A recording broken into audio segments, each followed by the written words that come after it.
Hey everyone, yesterday we released a team comp video for TFT with the 5 of the best, which I'll link down below if you haven't watched it, but a lot of the comments asked for more general guides. So we're going to look at one of the most important parts to start winning consistently now, which is using your gold properly. Before any team comp, you really need to think about 2 strats. These are the 2 that most people use right now and which you're going to play for in that specific game, whether you're going to reroll or whether you're going to save your gold.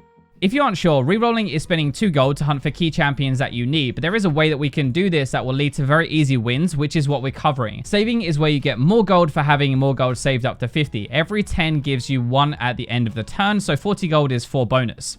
So, strat number 1, the high risk, high reward reroll strat. So you play the game like normal for the early stages, you try to collect as many of a certain 1 cost unit as you can, and at level 4 you decide what you're going to do. To make your 3-star, you need 9 of the same unit, right? And if you have around 5, 6 or more of the same, so like a 2-star Vayne and 2 extras, you can roll to hunt for the remaining ones and get a very early 3-star. Early 3-stars are so powerful, they get a ton of health, which is the biggest difference, and you do this because every champion has a shared pool. There are only a certain number of Vaynes in the game total, so the longer the game goes, the more likely other people take them and you can't find them anymore, so you won't get your 3-star at the end. Also, it's specifically at level 4 because you have a 55% chance to get a 1 cost unit at that level, but afterwards the chance keeps lowering as you level up. It's also because you have 5 rounds until you level up to 5 naturally anyway. You get 2 per round, so that's plenty of chances to reroll into it. Sometimes this works really well, and sometimes it's actually just really risky because if you don't find the Vaynes and you get really unlucky, you've dumped a lot of gold into pretty much nothing. Normally you at least get something, so you get some other 2-stars, you'll find some other 1 cost units, which is why it's better if you're lucky, and also better if you have other 2-stars that you want to 3-star at the same time. If it does work though, you have a 3-star Vayne or something like that, and you win streak off of that unit basically. So this works best with a unit that can carry, so not like a Fiora who's not that great on her own. It can be okay for tanks if they have some damage or they last forever. I would personally risk this for a Vayne, a Graves, a Nidalee, or a Kassadin, and then maybe risk it for a Tristana, a Garen, Kha'Zix, or Warwick. If you do this though, you have to make sure that you have items to buff the 3-star and turn them into a proper carry. You have to build around them. That can also be a little bit harder though, because you'll be high on the standings with this and you won't get the choice of items on the carousel. You're sort of relying on RNG to give you good items that you can use.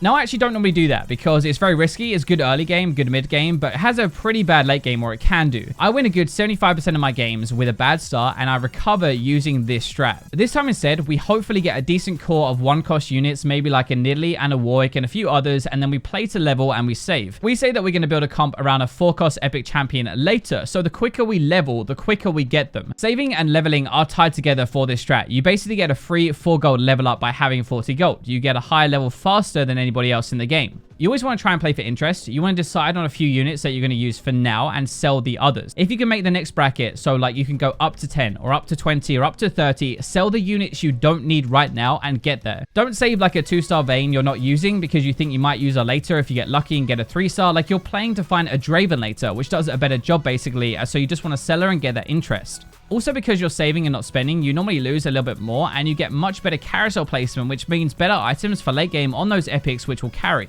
So in general, I level at key points normally. 6 experience at level 4, it only costs you 4 gold to get another unit out, which is really good. 10 experience at level 5 costs you 8 gold to get another unit, which is also really good. And then I play for proper interest if I'm not hard losing, so like 40, 50 gold, and I level with the rest. Do not reroll in this strat. I don't reroll in this strat until level 6 or 7 for a higher chance of epics. That is really what the aim of this strat is, to get a higher percentage chance at epics by leveling. You want to start building a good comp with what you get given at that point. At level 5, you'll probably get your first epic and a boost in power, but you still want to interest at that point and level. In the game I'm showing you, I have wilds out there and I have a pike. I have strong individual units to carry it for now, but I use none of them in my final comp. I completely swap. I was given an Akali as my first epic at level 5, so I thought to myself, okay, let's see if I can build a comp around that if I get the rolls. I end up getting a bit lucky. I get some more pulls for ninjas, and I end up going ninjas, assassins eventually into the game, and I win. This is where interest is so important because without it, I can't do it. Like, say you have 50 gold and someone else has like 2 3-stars, is really strong, top of the ladder, but 0 gold. After 6 rounds, you've had 30 more gold than them, and that pays to go from level 5 to 6 for free in comparison to that first place guy. This, in my opinion, is the most consistent way to win games, and this is what I use almost every game unless I get a really, really lucky start. I'm not gonna lie as well, I normally hope for a Draven, and then I just buff him with items, synergies, and let him kill everything. That's probably the easiest way to do this.